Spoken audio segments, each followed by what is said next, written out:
केस्तिल नमस्कार समस्ते भल आशा करे परमेश्वर आपन को आशीर्वाद करतु। चलतु आज गोटे विषय में अंश आलोचना करवा।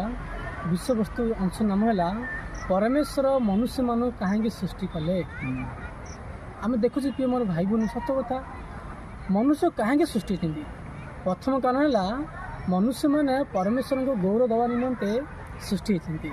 से चिंता करते कि मोर भाई भूण मैंने आम सृष्टि देखुचु कि सृष्टि कथा को आम देखुनु ताने सृष्टि अच्छा सृष्टिकर्ता अच्छा से आम प्रशंसा दबा। देख सृष्टि पक्षी जंतु मैंने प्रशंसा करें मनुष्य मैंने परमेश्वर गौरव दबा। से जिसा पुस्तक तार 83 पुस्तक लिखाई 13 अध्याय ता 7 पद लिखाई ये लिखाई देखूँ आंब नाम खाद्य जहाँ को आंबे आपण गौरव सृष्टि कर एपरी प्रत्येक लोक आण आंबे ताहा को गढ़ुअछु।